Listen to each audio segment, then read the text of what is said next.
Tina DiLorenzo is gonna introduce our next speaker because Tina is the reason that we have Dr. Grandin here. Thanks. Hi, everybody. This morning, we are honored to host Dr. Temple Grandin.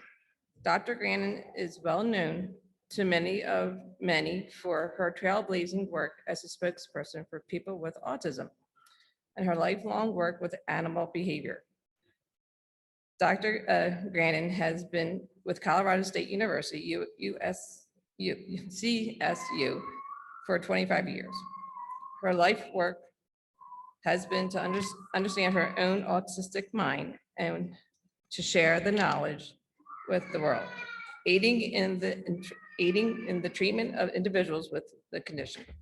Her understanding of the human mind has aided her in her work with animal behavior, and she is one of the most respected experts in both autism and animal behavior in the world. Oh. Welcome, Dr. Grandin. How are you? Yay.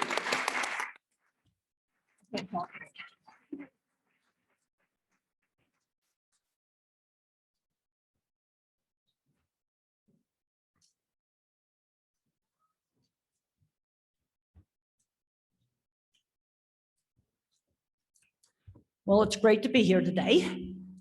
And when I was 2.5 years old, I had all the symptoms of severe autism, no speech. I got into very good early speech therapy, really important. And sometimes I think we get too hung up on the diagnostic labels. Okay, if you have a child that's not talking, doing a lot of repetitive behavior, so maybe sensory sensitivity, you got to start working with that kid right away. And everybody argues over what's the best therapy. You got to get enough contact really young. And my speech teacher would slow down when she talked to me. Slow down. Because one of the problems is slow processing. Another big emphasis was learning how to wait and take turns. Another really important thing in my really early therapy.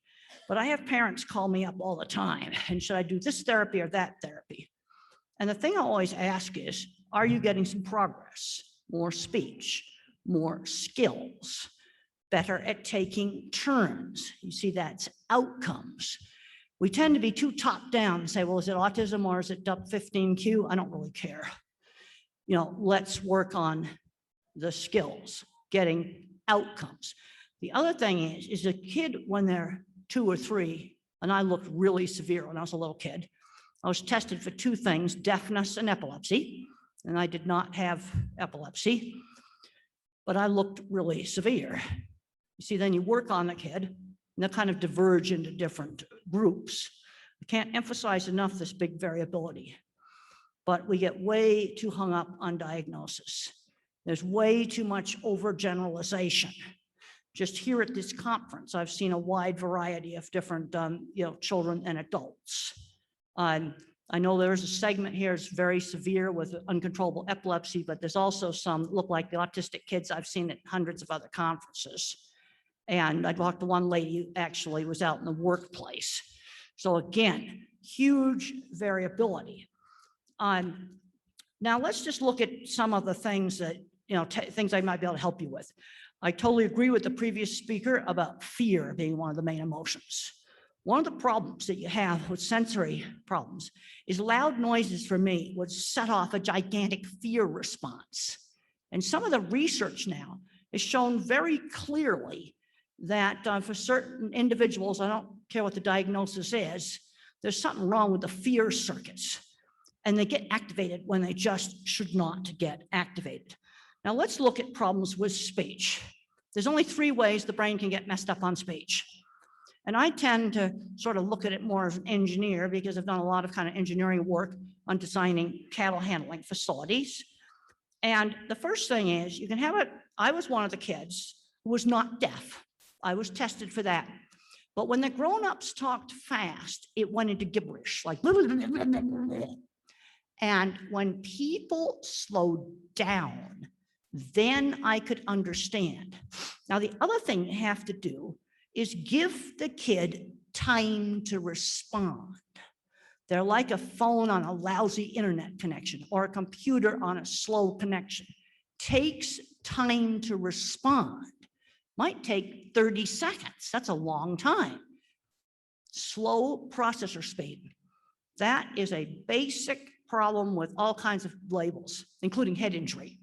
Head injury can cause a lot of the same symptoms that you get from a developmental disorder. So the first problem you can have is you don't hear it clearly because the consonant sounds are dropped out. Like if I said dog, you might hear, the child might hear og, og, that's all they hear. So my speech teacher would slow down, she'd hold up a cup, and she'd go cup, and then she'd go cuppa. And she'd go back and forth between saying it slow and enunciating the consonants and saying it really fast. Then I had some problems with getting speech out. And some real fancy brain scans were done on me that are not commercially available that showed that I had less sort of, I like to use engineering terminology, fiber optic cables, those actually big long axons for speak, couldn't get it out. But with therapy, the circuits you still have left, you can increase the bandwidth on the circuits you still have left. So I had some expressive problems. Then you got the echolalic kid that will memorize a movie, but they have absolutely no idea what it means. But they got beautiful speech coming out, or maybe they repeat what you said. Well, then what you got to do is you got to show them that that language actually has meaning. You might try working some of the lines from the movie into some regular speech. But again, extreme variability between these different things. But that's basically the three ways the brain can be messed up on speech. Not deaf, can hear a McDonald's paper, rumbling, rattling, or the music, their favorite music, 10 miles away. But that doesn't tell you anything about auditory detail. Another interesting thing is singing and talking are on separate circuits. So sometimes a child who doesn't talk can learn to sing words. So you might try singing because they're separate brain circuits. I was told to just get up here and give a motivational speech. Well, I'm better at giving a speech, try to give you some information you can take home and use, some little specific nuggets of information. I just recently went to a big education conference, and one of the things I found there is way too much generalization. They'll talk about an inclusive classroom, but they didn't give any examples of how to actually make it work. You see, there was no specifics. All right, let's look at problems with sound sensitivity. One of my sound sensitivity things when I was a young child was I was terrified of balloons popping. Now, what should have been done is to let me blow up some balloons, just little small ones, and pop them, or I pop them. When the kid controls the sound, they may get to like it. I was terrified when I was in kindergarten, this giant vacuum cleaner with a giant bag. And of course, to a little kid, it looked really big. It probably wasn't that big. And they should have let me play with Mr. Russell's vacuum cleaner. That was the name of our custodian, where kid doesn't like the hairdryer or the vacuum cleaner, let them turn it on where they control it. Sometimes that can really help because the problem with sound is an excessive startle response and it sets off all the fear circuits in the brain. That's what it tends to do. One boy was terrified of the buzzer on the scoreboard at the gym. So they took him down to the gym when nobody was there and let him play with the buzzer. And then he started tapping out tunes on it. That's a simple thing to do that doesn't cost any money. Now you've got kids where they want to wear headphones all the time. But the problem is if they wear headphones all the time, the brain gets more sensitive. That's what you don't want to do. What you want to do is you can have those headphones with you all the time. So you have the control. They've got the control. But then you try not to wear them. And then there's a few places like industrial strength bathrooms with all the automatic flushers. Everyone is set different. So it's a total surprise every time because surprises scare. that'd be a situation where you put the headphones on when we go into some really, really bad places like some of those bathrooms. But again, giving them control. Now, I was one of the kids that liked deep pressure, and that was brought up in the previous talk. And some kids really respond well to deep pressure. Now, there's an interesting paper that's come out, and it's titled Environmental Enrichment is an Effective Treatment for Autism. So you need three keywords to find this paper on Google: autism, environmental enrichment. 3 keywords: autism, environmental enrichment. And what was done in this therapy, and it is evidence-based, and it was an adjunct to other therapies, is you stimulate 2 senses at the same time. And one of those senses is usually touch or smell. So you might touch a cold water glass and smell aromatherapy. And you're always changing the pair of stimuli that are stimulated. Always, always changing it. That's what you do. And you can find the paper online. There's a free version of it. If you look around online, it's called Environmental Enrichment is an Effective Treatment for Autism. And some individuals need to have stim breaks where they can jump on the trampoline or go out and flap because that calms them down. These sensory problems are extremely, extremely variable. And they seem to be the same across a whole lot of labels. And they differ in severity. One kid's got touch sensitivity, another kid's sound sensitivity. Then you've got visual sensitivity problems. And one of the biggest problems you can have in a classroom, and I don't have these problems, is sensitivity of flicker of fluorescent lighting and LED lighting. Now, the thing about LED lighting is there's a zillion different electronic lighting now available. There's bulbs that screw into a regular lamp that I don't even really know how they work. Some of them are pretty cheap and they don't last very long. I can even see a little bit of flicker on them. So I know that somebody that's real sensitive to this, that light will be flashing on and off like a strobe light. That's going to cause problems in the classroom. And unfortunately, the old incandescent light bulbs, the old hot light bulbs, can't hardly buy those anymore because they are the one kind of light bulb that does not flicker. So how do you deal with this at school or some other place? Maybe get the child's desk over by the window, wearing a hat. These are some simple things that you can do. Another issue is motion sensitivity. One thing I asked the photographer, please don't come down here for my whole entire talk and walk back and forth in front of me. That is just so distracting. Because another problem I got due to slow processor speed. This is kind of a universal, slow processor speed. You have it with head injury and you've got it with lots of developmental issues. If you're into computers, I'm an Intel 286, but I've got the cloud for memory. I've got lots and lots of memory. And so when I was a little kid, I used to like to play with automatic doors. But there'll be another kid who's gonna hate them because of the sensitivity to motion. Also, some individuals can't stand like checkerboard patterns, high contrast stripes. But there'll be another kid where they like stripes. I was one of the kids who liked stuff that was striped. And when I got my first job, that my mother got me a job working for seamstress, taking apart dresses and hemming them, I went out and I bought striped shirts that my mother hated. And mother knew just how much to stretch me. There's a tendency to overbaby a lot of these kids. Now, we don't just throw them into a whole lot of multitasking. But on the other hand, there's a tendency sometimes to do too much stuff for them. Now, there's some excellent books written by nonverbal individuals. And one I really like is Tito Mukapadahe, How Can I Talk If My Lips Don't Move?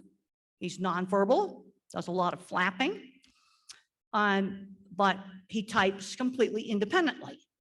And he describes how huge effort is required to screen out background noise.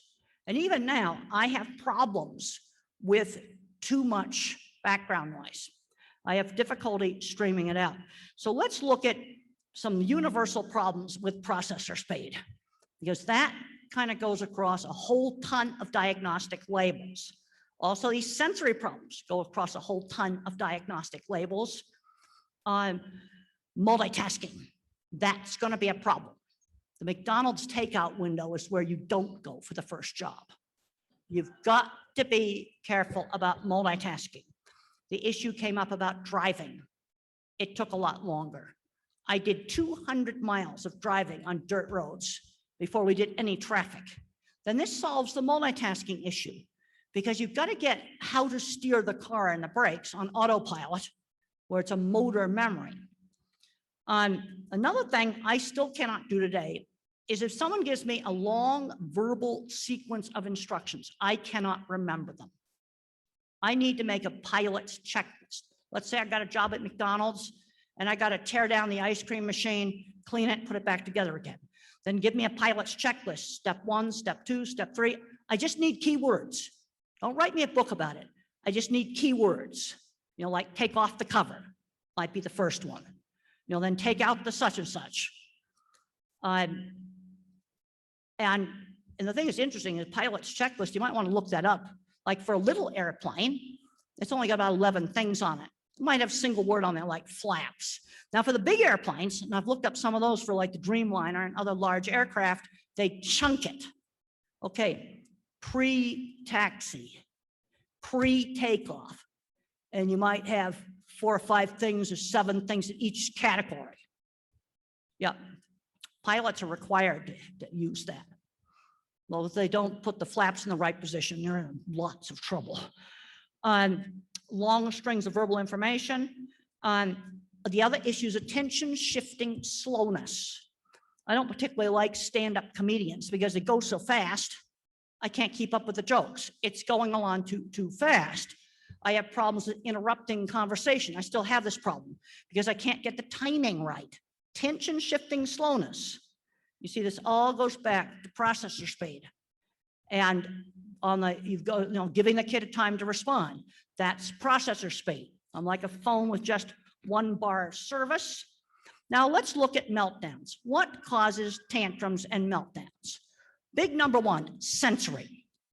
If it's happening in the middle of a noisy train station or the middle of the airport or a real noisy restaurant, that's likely to be sensory. And mother never punished me for that. I remember going to the circus, screaming when they shot cannons off. Didn't like the loud noise.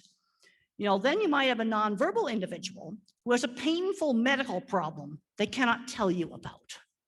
So you need to do a little troubleshooting. Tummy aches, a big one, acid reflux, earaches, infected tooth. There'll be a lot of different things. And there's some meltdowns that are actually psychomotor epilepsy, where it comes on like a switch and there's no reason for it. Boom.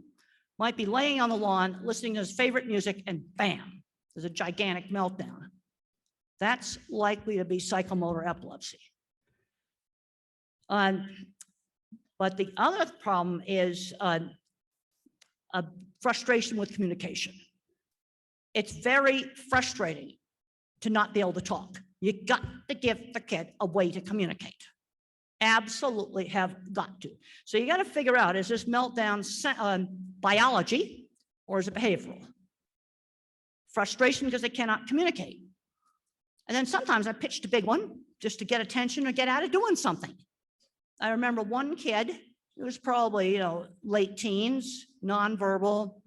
And when mom approached McDonald's, he would scream because he knew mom would stop there.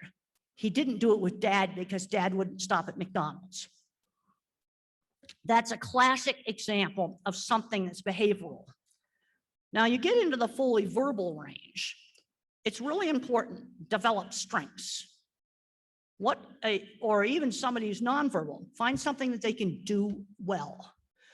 Stephen Hawking, the famous scientist, said, concentrate on those things your disability doesn't prevent you from doing well.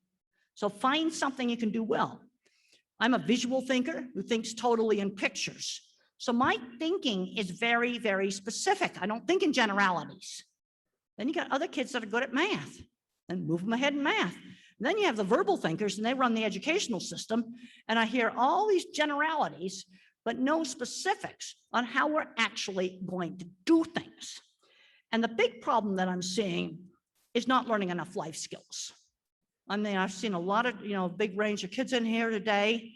And I'm just, seeing smart kids, never gone shopping, never gone in a store and bought something. Or even, I have a child that's got some movement problems, is capable of putting his jacket on, but they just, it's easier for somebody else just to put it on him for him.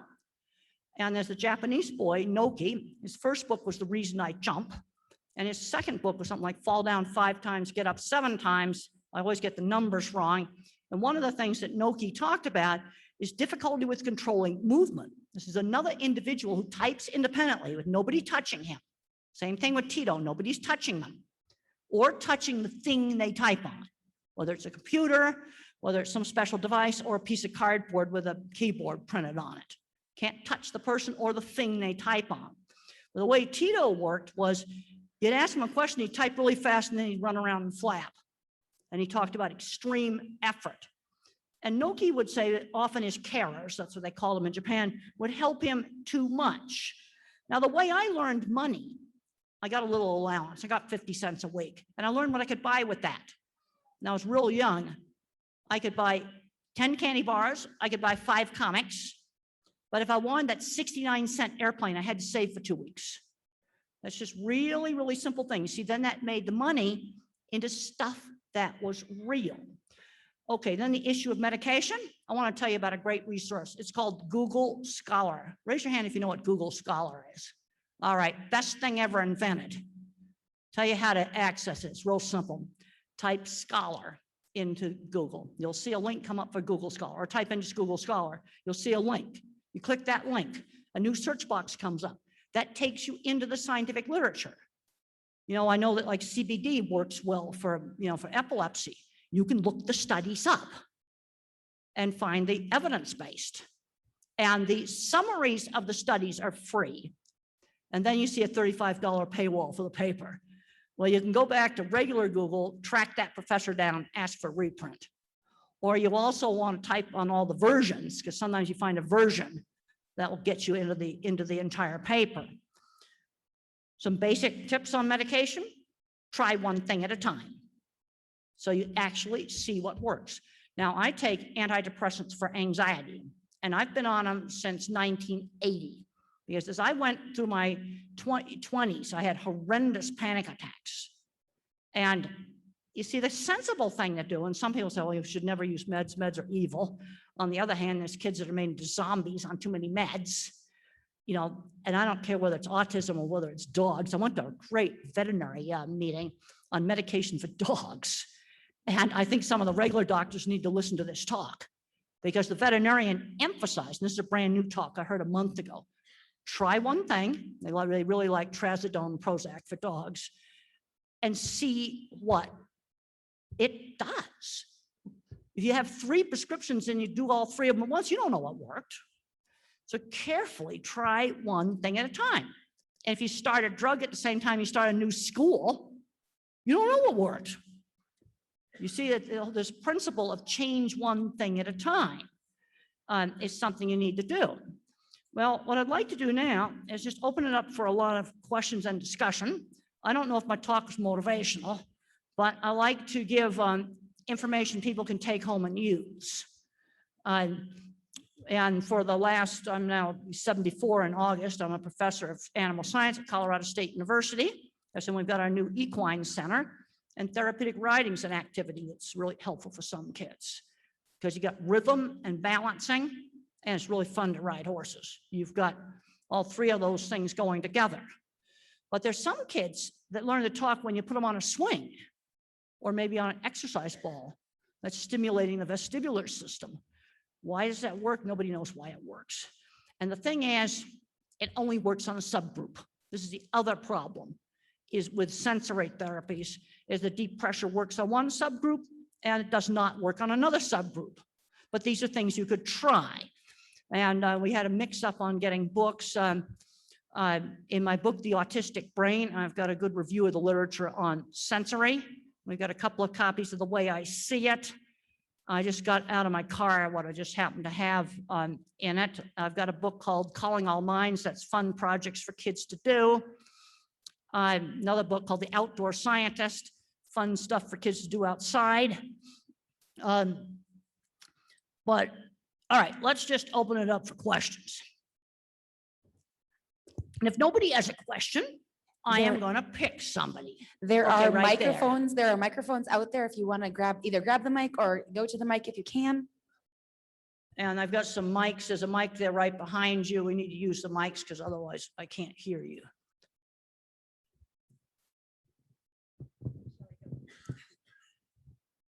Just automatically on. Hi, Temple. My name is Shelley.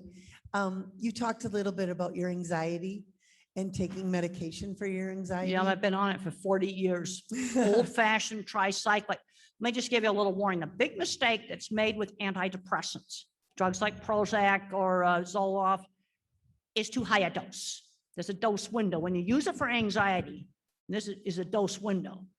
Too low doesn't work, but too high will cause agitation and insomnia. And sometimes when you use this drug for anxiety, the label dose is actually too high, the full label dose. You give them that, it's like drinking, 100 cups of coffee. Sometimes you only need the starter dose that's on the label, or maybe half the starter dose. I'm just taking a starter dose. And that really worked for me.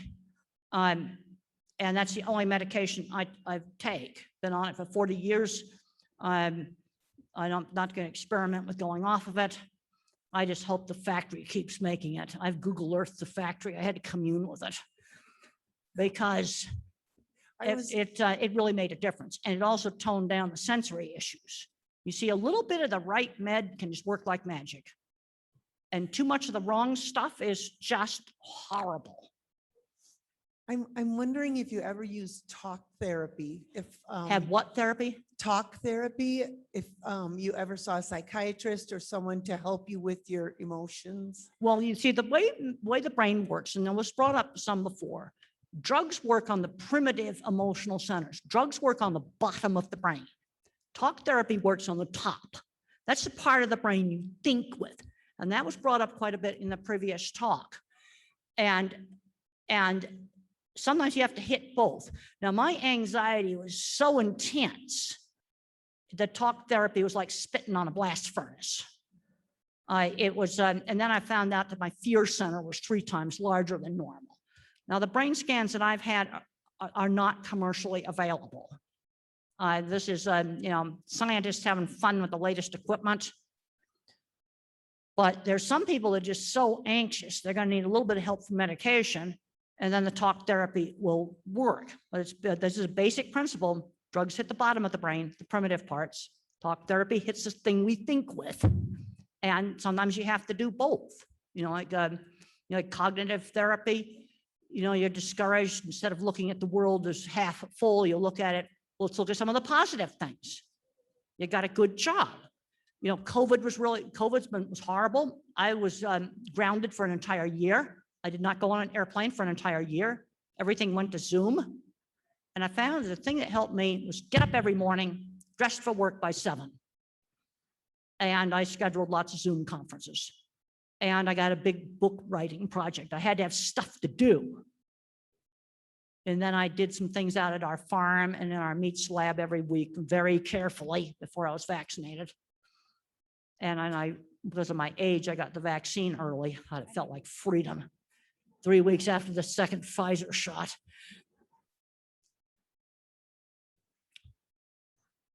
Thank you so much for being here. I just wanted to start with that. We really appreciate your insight. This is our little Eve here. And I have a question about Startle Response. About So- what? I'm having trouble hearing. I think people are going to have to come up right here in front of me. There's too much echo in this room because I can't hear, and then I'll have to repeat the question. Okay, can you hear me now? Yes. Okay, thank you so much for being here. Our question is about Startle Response. So our daughter is epileptic classified LGS, but her seizures are inconsistent. And now she is starting to have, with her sensitivity issues, these startle responses. And we don't want to hinder her hearing by using earmuffs. And so Okay, I'm only hearing every other word. Come up right up to me and then leave the mic behind. I cannot, there's too much echo in this. See, I do have some auditory processing problems. It's gotten worse as I've gotten older. Okay, just tell me up here and I'll repeat it. Okay, So my question is regard to startle response. startle response, okay? And we do not want to use earmuffs on her, but she is having triggered seizures from just the simplest little noises. Okay, so in that- other words, let me just describe what the problem is. I can hear you fine now, but with the echo, I Okay. can't hear. And so what's happening, she has seizures triggered by a startle response to noise, The littlest. the noise. littlest And we noise. don't want to put earmuffs on her. So what would be your? Okay, so that you don't strategies? want to do earmuffs. See, the thing with earmuffs, what you don't want to do, I'll tell you what you don't want to do with them, wear them all the time. Right. That's something you don't want to do. But what I've suggested lots of times is the kid can have them with them. They give the kid control, and then they think they need them, they can put them on, but then you want to encourage getting them off again. But if it's the littlest noise, you see, this is where you have to make a decision as to whether to use a med. She's on meds. She's already on meds, and that, you see, and then you have the problem where you're doing more meds, then you're making a zombie out of them. Yeah, you see, this is the problem. Now, this is where my engineering mind's coming in here. Is it a particular type of noise that triggers it? It could be anything from pouring dog food. So into a pouring bowl, dog food, okay, so that's Coughing. coughing, okay, those are both sudden sounds. Mhm. In fact, my grandmother, she took the same drug that I took for anxiety, and her thing was when the guy came to deliver the coal for the furnace, and the coal going down the coal chute. That'd be kind of similar to pouring dog food. A sudden noise. You see, the other thing, try to be careful about some of the sudden noises, but you can't always be careful about coughing. You know, that's something that's going to happen. Does it get worse when she's tired? It's just becoming more and more. It's frequent. getting more and more worse. She can even do it to herself. In other words, if she coughs herself, she's getting the problem. Well, then it's getting more and more trying to do something with medication. All right, this is where I'm going to head straight to Google Scholar, because I'll be perfectly honest, my knowledge is stopping at this point. And I would go to, sound triggered seizures, look at all the meds. I'm going to start going through the literature. Let me just tell you something about medical literature. Got a lot of fancy words. They mean dumb things. Like the membrane that's on the outside of the brain is called the dura mater in Latin. That means tough mother. The thing in the brain, the fear center in the brain is called the almond. Really? We got almonds. There's another thing called the inferior and inferior olive. So we got olives in our brain. We have seahorses in our brain. These things were just named after what they were shaped like. So there's a lot of big medical words. You know what you do with that? You got to go out of Google Scholar and go back to regular Google. You've written all these big highfalutin words down and you look them up. And Google has nice little answers, because a lot of them just mean silly things in Latin. Okay, pruritus is itching. So they got to call it pruritus rather than saying it's itching. So you just have to look these words up. So what I would start to do is, you don't want to make a zombie out of her. I tell you right now, I'm going to spend about 2 hours on Google Scholar and then try to figure out maybe there's a little med we can tweak with, because this is getting to the point where you can't do any normal stuff. If it's getting triggered, it isn't like just some big super loud noise. Something you can do with the meds, but I don't know exactly what. And there is evidence that CBD oil works. Has that been tried? She's on a full spectrum hemp oil. She's and on all kinds of stuff. And well, It helps with the seizures, but the startle. but the thing is startle new. response, well, I would go onto Google Scholar and type in startle response seizures. I get off the deduct 15Q. I'd rather go more after the symptoms. Startle response seizures, sound seizures. These are some of the key. I like to use keyword triplets. Sudden sound seizures. There might be some keywords I'd use, because I don't know. That's exactly what I would do. Sure. And if you've got a decent internet connection, we could do a little surfing this afternoon. Sure. I'm trying to solve problems, and because that's getting to the point where you can't do normal stuff, and it doesn't. And tiredness. My meltdowns got worse when I got tired. Yeah. That lowered the threshold for it. But it's gotten, well, you can't do any normal stuff, like go shopping or. And so, we don't want to cover her ears because we're afraid that will hinder her speech abilities as she's learning. Well, the thing on covering the ears, you see, if it's just like a few things, like a really awful bathroom, I call them industrial strength bathrooms with all those automatic things you can't control. Yeah, you put a headphone on for that and then you come out. Okay. But if it just gets to where just normal stuff or the train station, super loud or some other place like that. Okay, let's go to somebody else. All right, next question. Okay, but also I think also helping other people here on troubleshooting. You got to remember I'm the engineering mentality, and engineers try to solve problems. And I've gotten to the extent of my knowledge, and then I'm going to ask, but the Dr. Google I ask is Dr. Google Scholar. Dr. Google Scholar, because regular Dr. Google has got a lot of rubbish in it. And you got to be a trained scientist to kind of separate the garbage out from the good stuff. The other thing, basic principles when you use regular Google, if they're selling something, that knowledge is probably less. I sell books. It's the only thing I sell. I don't sell anything else other than books. I don't sell any services or any supplements or therapies. Thank you, Ms. Grandin. So you talked a little bit about some of the things that your parents did Yep. when you were younger that you thought helped. And I'm wondering, in sort of a general way, if there's things that you wish that they had done more of, or maybe even less of, that you think may have benefited. Okay, that's a good question. The question was, what could the parents maybe have done more of? Yeah, They more didn't, lessons. nobody back in my generation knew about the sensory problems, but mother kind of had a good sense. She never punished me for a meltdown caused by something like cannons at the circus, for example. But if I had a meltdown at school, that was no television for one night. She already kind of intuitively had figured out what's behavior and what's not. Some of the scratchy clothes stuff, she kind of got that. I had to wear quite a few scratchy clothes, but they had no way of knowing. Now, I also was one of the kids where deep pressure should have been done a lot younger, because mother said, well, she couldn't hug me. Well, if they'd worked on deep pressure, we could have desensitized that. And well, she just didn't know. You see, none of the materials that we have now were available then. And my original diagnosis when I was 2.5 was went to a neurologist, not a psychiatrist, thank goodness. Went to a neurologist, a really forward-thinking neurologist at the Boston Children's Hospital. And she tested me for deafness and tested me for petit mal epilepsy. And I was negative on both of those. And she referred me to a really good speech therapy school. So there was a lot of things done right. Mother had a very good sense of how to stretch me, stretch and give choices. You can do this or you can do that. And the medication damped down some of the sensory problems. Great,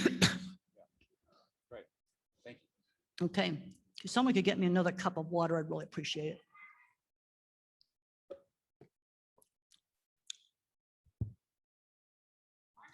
Good morning, I'm sorry. Yeah, it's easier to do it this way. I can hear, I can't, this is, the room reverberates and then I can't hear. Okay, and then I'll repeat what you've said. You want to use the mic, I can still hear you.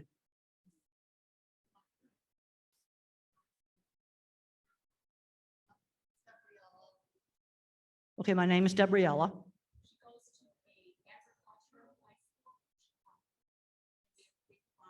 Okay, she goes to agricultural high school. I know that high school. I've actually gave a talk there one time, the agricultural high school. And they have cattle and they've got crops and gardens. Well, and you find something that you can do.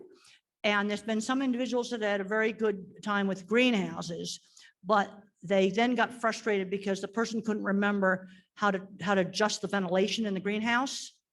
And I said, a pilot's checklist. You have to have remembering sequence. When I worked in a dairy, when I was in graduate school, they had a pilot's checklist on the wall for setting up the milking equipment. And I would have been in a lot of trouble without that. But just a simple pilot's checklist on how to adjust the ventilation, that would solve a lot of problems. Afraid to touch animals? Okay, that's probably touch sensitivity. You have to just start, deep pressure can sometimes help. I had to have a glaucoma test where they put a contact lens, an electronic contact lens against my eye. I behaved so badly.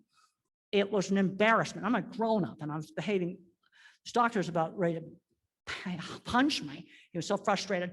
And now what enabled me to tolerate this contact lens is they put an iPad on me that made some pressure for about 20 minutes. So I had to sit in the waiting room with 2 iPads on 20 minutes. Then they slipped that thing right in and no problem at all.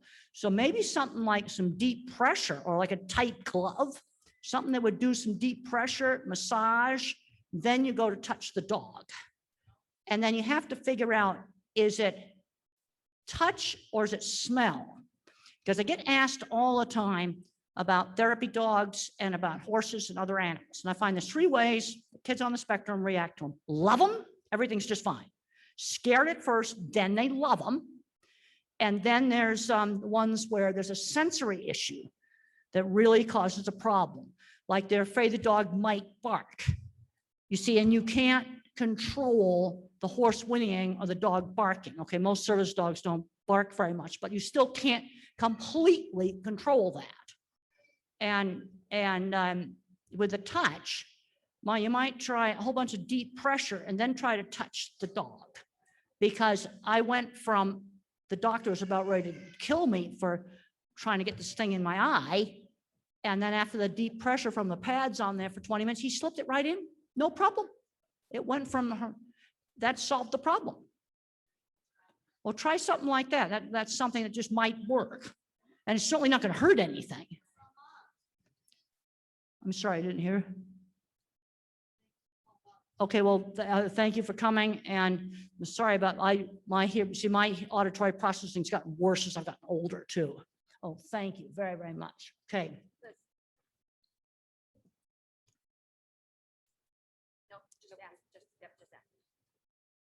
My daughter shuts down when she's disappointed. How old is your daughter? Okay, let's just sort of look at how do I like troubleshoot? I'm going to use the engineering term. I'm not a doctor. I'm not supposed to diagnose, but my first professional group was engineering, so we're allowed to troubleshoot. And I always have to know, am I dealing with a 3-year-old here? So 10 years old. Okay. She had this problem since she was 3 months old. When she was 3 months old, So she gets upset, and is she fully verbal?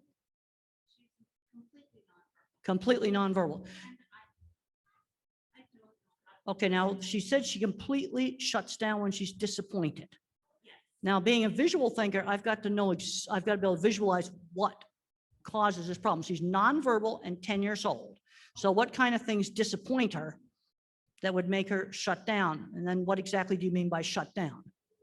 When someone asks her to do something, she will look at them and have trouble doing it. Okay, so they ask her to take the dishes off the table.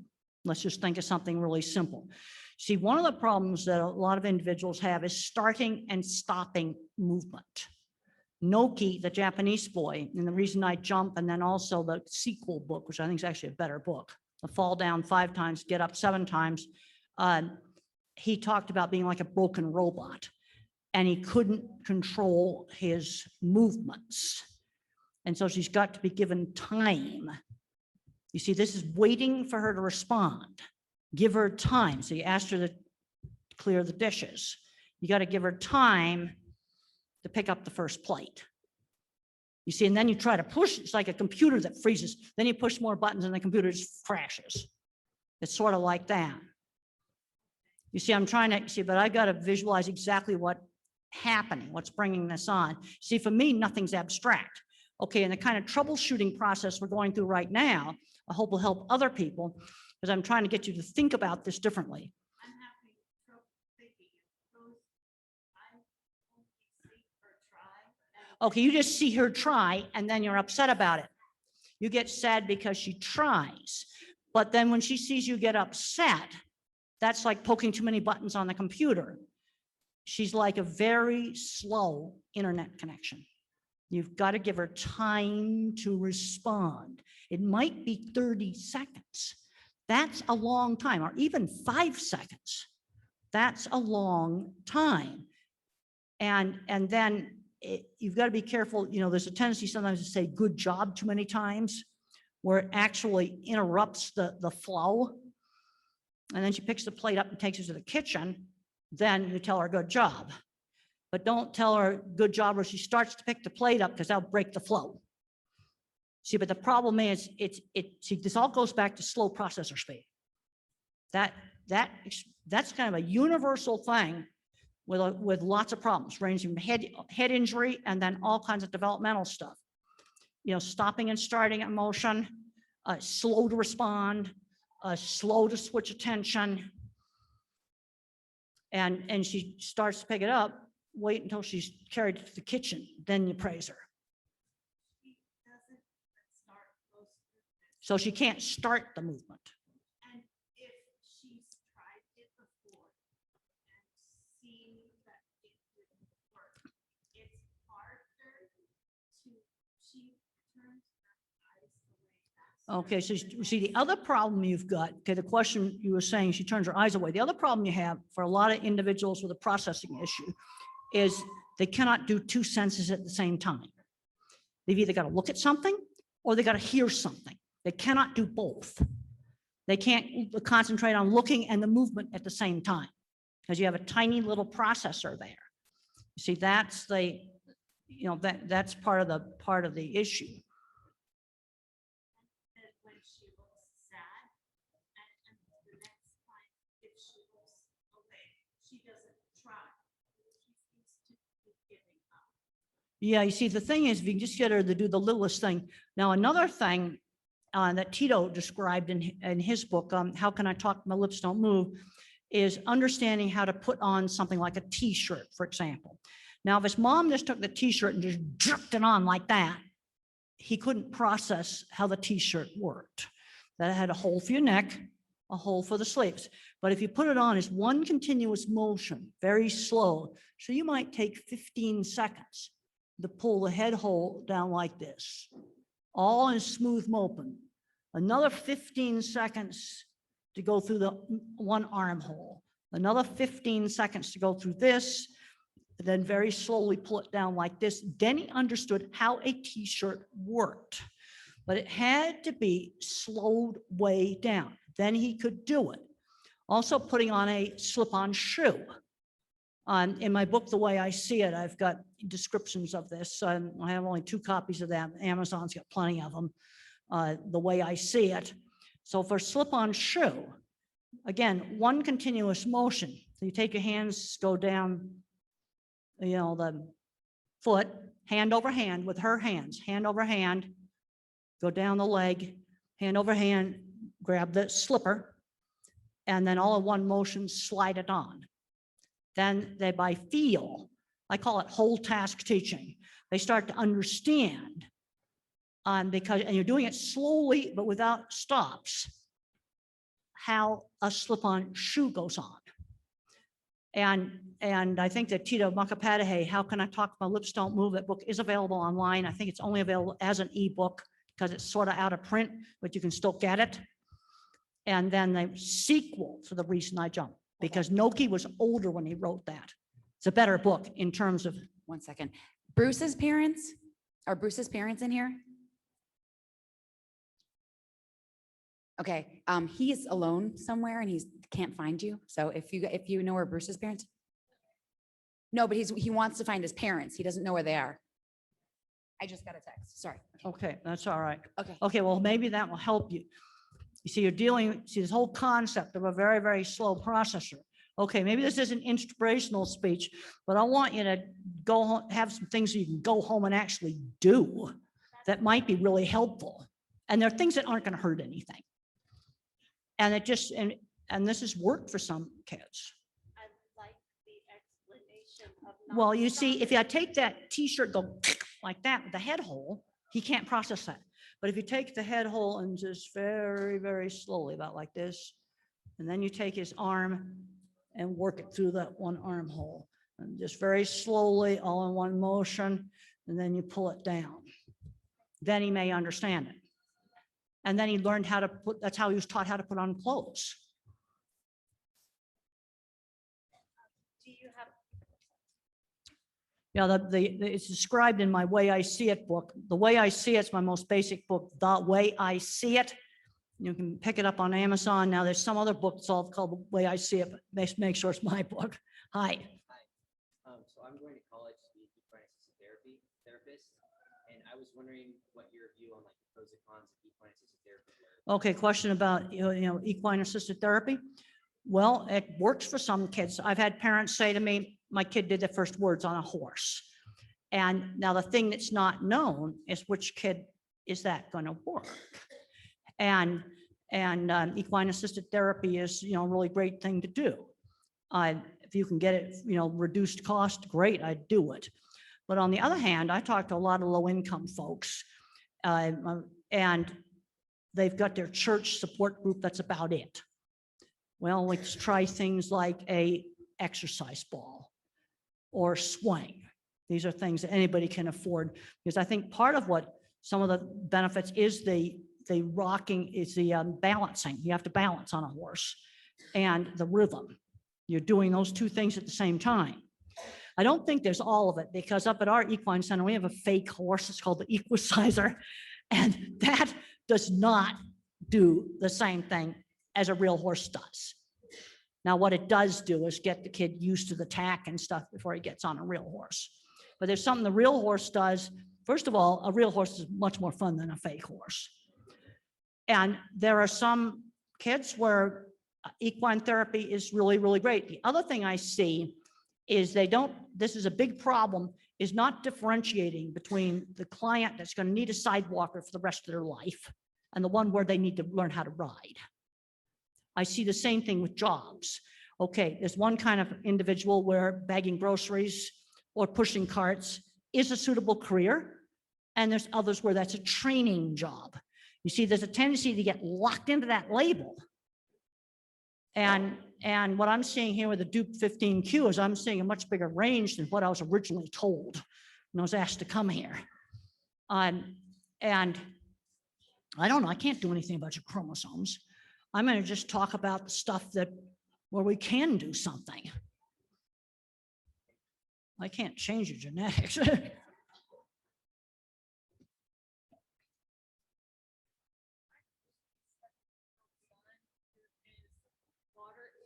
Okay, I'm going to just repeat for me. 17 years old, partially verbal. He's very echolalic, but he can speak. Echolalic. All right, let's start learning. Anyone who's echolalic, you got any clear movie scripts coming out of him? All right, clear movie scripts. Let's find out what the movie is. You know what it is? I would go online and try to find a printed transcript of that movie and start working some of the wording that he likes to repeat into the real world. Then he'll start to understand that those words actually mean something. The other thing is teaching the names of favorite foods, favorite toys, favorite things, sports or whatever. Well, our issue is he's very tech involved, but we can't figure out how he's reading. How he's reading. Yeah, and the other thing is some of these kids, they're totally addicted to video games. And there's some kids where they get social life through the games where they talk. I don't want to totally get rid of that, but I got to limit it. You can't be doing that 8 hours a day.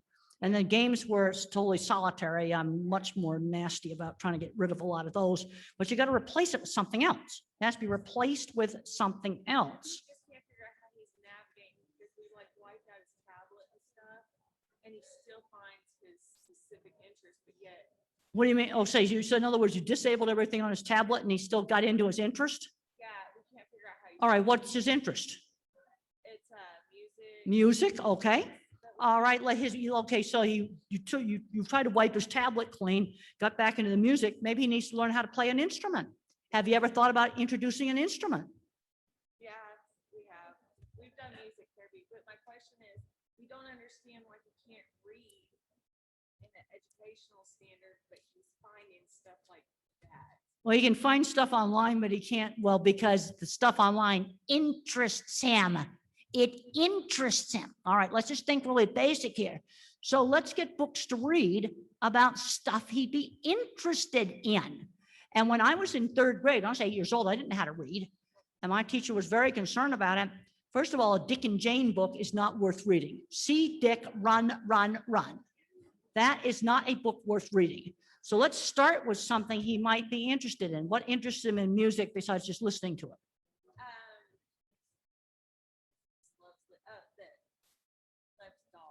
He loves dogs. All right, let's get a book about dogs. And we're going to learn reading with a book about dogs, something he's interested in.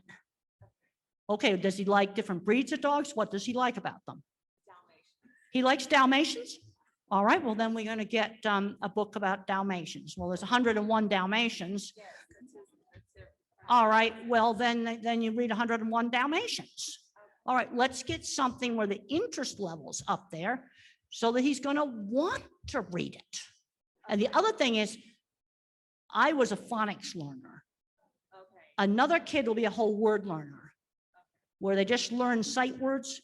Use the method that works. I don't want to argue about, and I didn't do endless phonics drills. All Mother did with me is she put the alphabet up on the wall and says, A has two sounds, and A.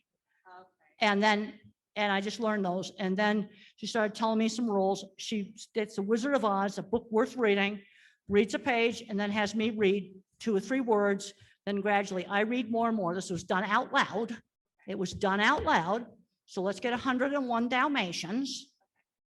And and start reading it, something he'd be interested in. There's also Dalmatians as firehouse dogs. That also might interest him. See, as I talk about these things, they come up in my mind as pictures. You see, nothing's abstract with me. And I went out and I saw Cruella, and I had some vicious Dalmatians that actually turned out to be nice in the end. Okay, thank you so much. Okay. I have a sensory disorder to where if there's a lot of sound, I can get overwhelmed. And if I get emotional, like if I can get upset or angry, it gets hard for me to talk, and then I can't like try to say what I want to say to like my parents or whoever. Okay, the question here concerned, you've got kind of a sensory processing disorder, which lots and lots of people have.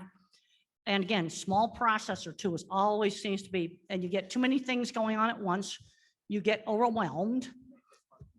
And then it gets hard to talk because you're getting overwhelmed by the sound that's overloading the processor. And then you need to calm down so that you'll be able to talk. Now, what are you good at doing? Because you look old enough for a job. Yes. All right, have you ever had a job? I have a job right now. What are you doing? I work at Caterpillar. Okay, what are you doing at Caterpillar? I work on the assembly line.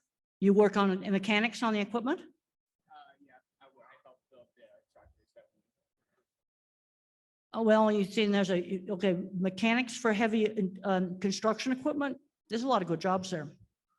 You'll have a job for life. That stuff's not going away. And it still always is going to have to be fixed, and it always has to be repaired. There's always going to be road work. That's not going to go away. So it's a good field to be in. And you see, then if you get the wrong kind of boss, he starts yelling at you and stuff, and then you kind of get overloaded and can't respond. See, this is where the boss just needs to understand that, calm down, and then you can talk to them. The other thing is make yourself really good at your job. Really, really good at your job.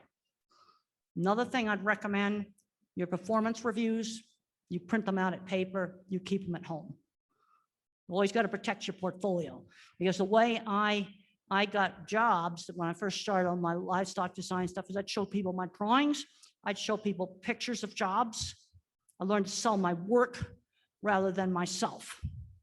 But I worked with a lot of people in construction that were dyslexic, ADHD, or autistic. I know 2 guys, stutterers, dyslexic, autistic, 20 patents each, own metal fabrication company.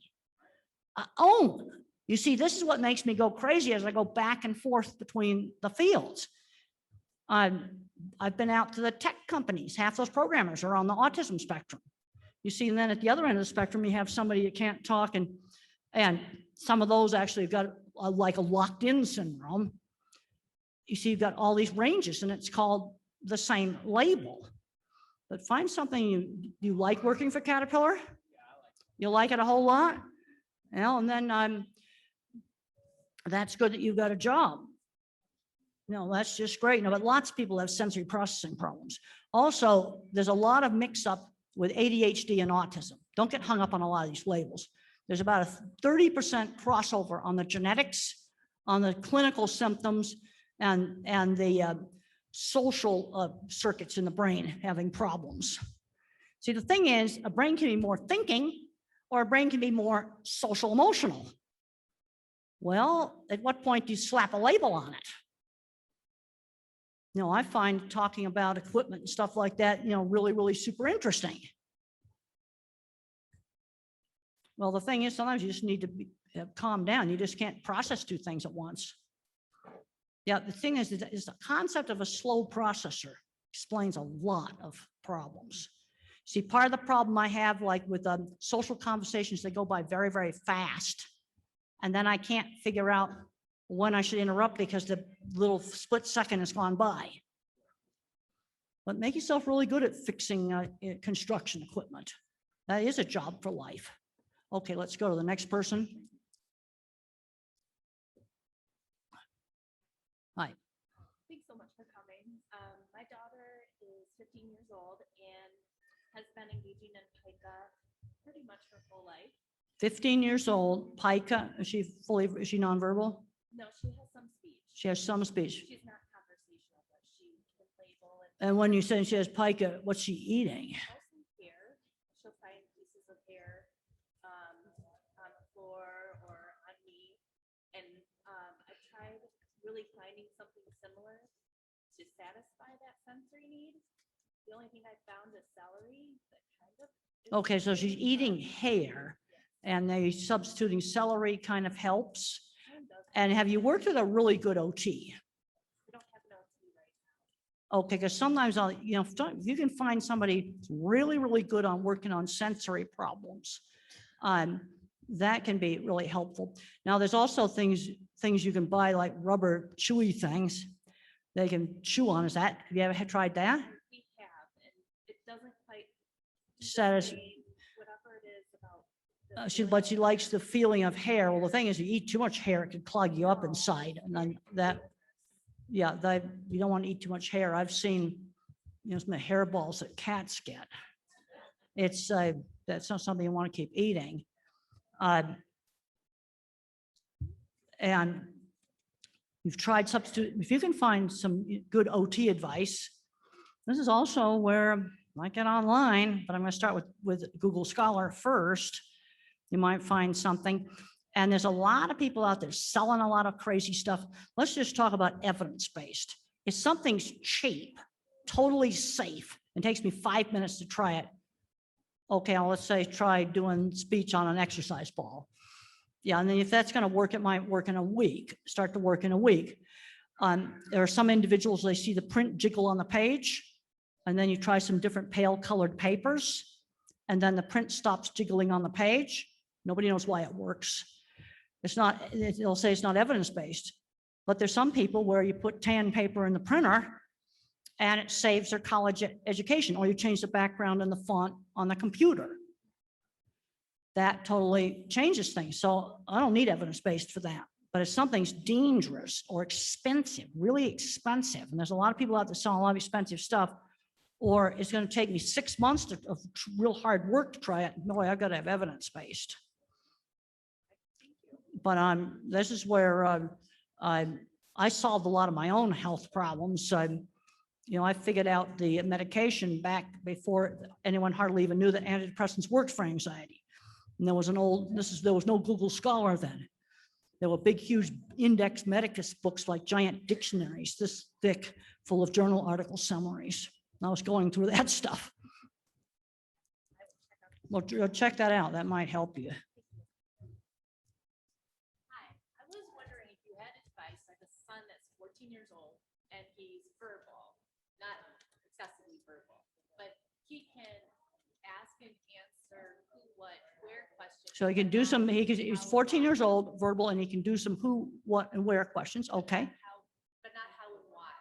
And he can ask for wants and needs or comments, but he can't really have a back and forth. Okay, so the question is, he has difficulty with a back and forth conversation.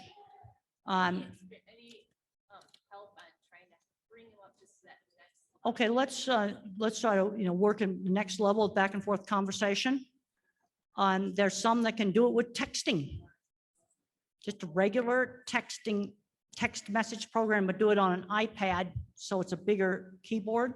Try texting back and forth. The phones are awfully little for doing it, but just try texting and see how that works. Also, find something he's interested in. What's he interested in?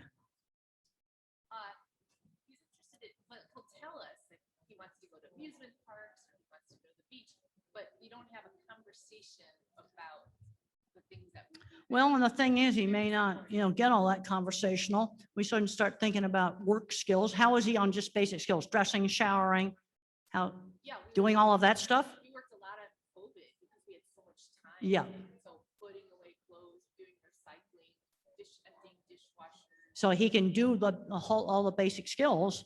He's 15 now, almost. almost 15. Well, he'll be old enough to get a job. I think he could, and you could follow a pilot's checklist. Yeah, well, let's figure out how we can get him a job. The main thing we got to be careful in the jobs is the multitasking. I'll tell you something that was a failure. This was an 18-year-old girl. They chucked her into a chaotic, crazy Gap store at Christmas time with just tons and tons and tons of multitasking, the people buying Christmas presents and hordes of people in there. That failed. You see, now if she'd been brought into that store at another time a year, now you can't chuck them into just a multitasking mess. That is one thing that will not work. But the social skills are hard because you can't have a back and forth. Well, the thing in the social skills may be hard, but then the thing is, I've had parents tell me they got a kid out on a job that they liked, where they realized that they were being appreciated for doing a task other people wanted. I've had a whole bunch of parents say, well, my kid just blossomed when we got out there, just absolutely blossomed. Definitely likes being out of our house more. He likes being out of the house. Well, maybe he needs to be, doing some, job thing. The other thing we got to do on looking for jobs is do a lot more backdoor. I gave a talk at a food safety lab, a big national food safety lab, and they just hired an autistic man to receive the food safety samples. They love him. He follows all the procedures right. You know how he got that job? Through a housekeeper. You never know where you can have the connection. The housekeeper worked for one of the officers of the company. You just never know where you can get the connection to find the right place. We got to look for a lot more of these backdoor ways. I always will say to parents, who do you know that has a shop? Maybe a little, gift store or florist shop or something where it's calm. Office supply store's been really successful in a number of cases because they're pretty quiet. Auto parts store was another really big success. The things where they were appreciated for knowledge of a specialized product. And the auto parts store loved them because he memorized every part number in the store and didn't need the computer. All right, what we're gonna do is, this could go on all day, I totally know. So we're setting up a table, actually next to registration, that if Dr. Grandin is willing to continue. Yes, I'll Q&A be happy outside. to go back and talk to other people. That'd be just great. Wonderful. So Okay. thank you so much for your presentation and your answering questions.